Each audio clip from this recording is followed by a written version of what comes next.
heck is this thing?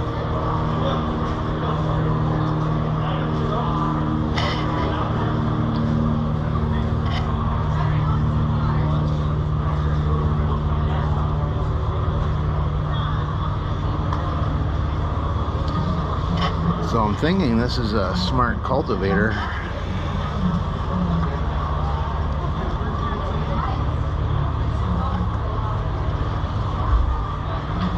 So it looks like it can change the row spacing a little bit.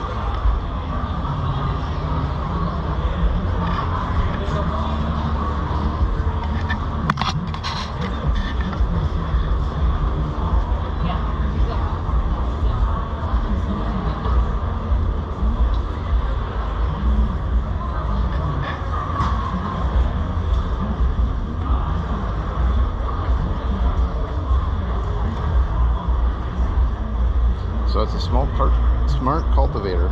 It uses AI.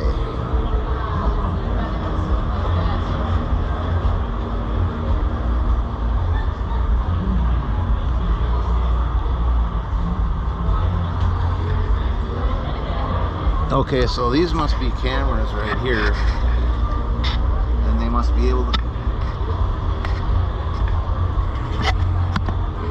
You learning anything? I think so. So this has got cameras, like right here? Yeah, there's cameras right there.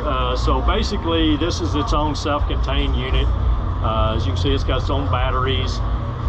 It's got its own hydraulic oil cooler, a hydraulic system. All you have to do is have a tractor that can handle the weight. The smallest tractor we put it on a T5.120, which was as small as I'd want to put on it, but it's not because it needed the horsepower, it just needed to counteract how heavy it is back here.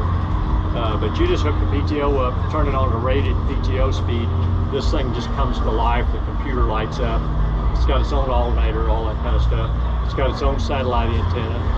So if there's been any updates to machines, the first thing it'll do is it'll start updating the processor, and after the updates are done, then whatever you're going to till, you just punch in, let's say you're going to do peppers or pumpkins or whatever you're going to do, then it knows what the plant looks like. And so as you drive through the field, these little knives will move in and out and go around the plant that you're not wanting to kill and kill everything else. Is what it does. And so it actually will move these row units from side to side too as it goes. Yeah, and the screws way up there. Yeah, I was looking at that. It'll literally move everything and shift everything to one side or the other side. So to try to keep it focused on so if the tractor driver messes around a little bit, and I think they're working on this unit communicating with the tractor so that you can put it in auto guidance and then let this drive the tractor down the roads. Okay. That way that the tractor can stay running down the roads. And because I was noticing when we were in Quincy, Washington a few months ago running in the field, the tractor driver was looking back and he was kind of getting over to the side, and these row units kept moving, and they got all the way over to their limits and was starting to get to killing the plant because they couldn't go any farther over and had to holler at the driver and tell him to get back in the road. So if this won't tell the tractor where it needs to be, then you won't have that problem. Because let's say they're crooked rows and all that kind of stuff, because you couldn't just use straight guidance and you would never keep it right either. Yeah. You would if somebody planted it perfectly straight. That never happens. But yeah, it's pretty impressive when it runs.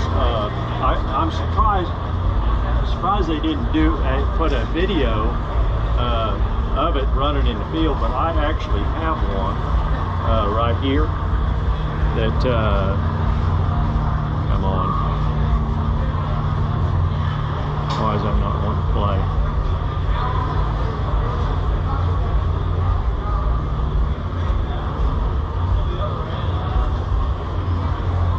Wow, look at that.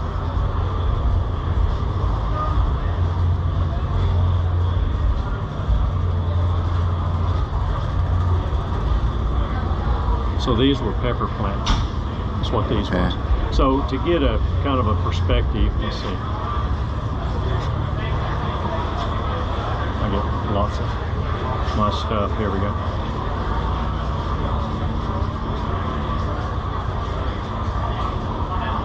We're setting it in that field.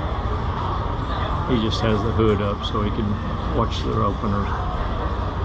When we got done, we were running 2 miles an hour. That's pretty good. Yeah, 2 miles an hour, pretty fast. You can see the computer screen right there. Okay. That's where it's at, and it all. I mean, like I said, everything you. So let's say there's a machine in, for instance, I got machines running in Uvalde, Texas, and there's this machine in Quincy, Washington. The one in Uvalde was doing some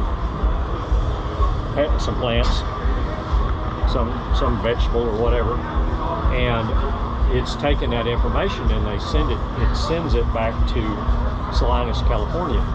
They go through and they look at everything, and then if there's anything needs to be updated, they send that update, and it goes to every machine that's out there. It updates itself. So as soon as you hook up the PTO and crank up the speed up, and that computer comes up, the first thing it does is it starts updating off the satellite, and it'll update it, and it'll. So let's say this machine has never done peppers, and all of a sudden you're able to do peppers. So Yeah. if somebody plants it, you don't have to go out and teach it to do it. It knows, and then as it's going, it's always learning. It's constantly learning, so it's a pretty impressive deal. I know we were talking to a vegetable grower when I was in Uvalde here in the spring, and I asked him how much money he spent a year in field labor. His answer was $500,000. Yeah, it don't take that long if you're big scale. Yeah, this is $284,000 list price. He could own 2 of these, and he could be money ahead. Because when you're walking through the field at 2 miles an hour, your field labor never can go that fast. No. I mean, and the problem is they, in some instances, they're just out there hoeing. If they don't get a weed, no big deal. If they kill a plant, no big deal. They just go on. And this thing kills the weeds, leaves the plants. Yeah. And so accuracy is greater. You don't have them tromping on your crop. So it's a very good investment for the vegetable growers, no doubt. Where are you at? I'm out of Wisconsin. I was just kind of looking at it, and it's like, wow, this thing looks kind of cool. What the hell is it now? Yeah, that too.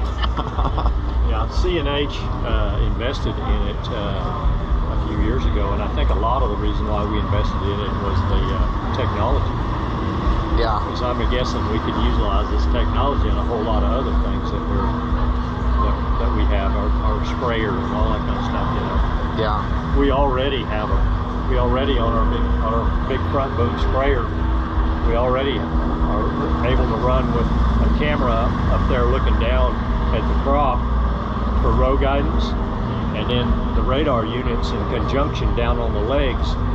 So if you get a crop that's got a lot of canopy on it and you can't see the ground, you know where you're at, between the camera and the radar sensors, you can run down the rows and not slow down. So it's pretty neat system.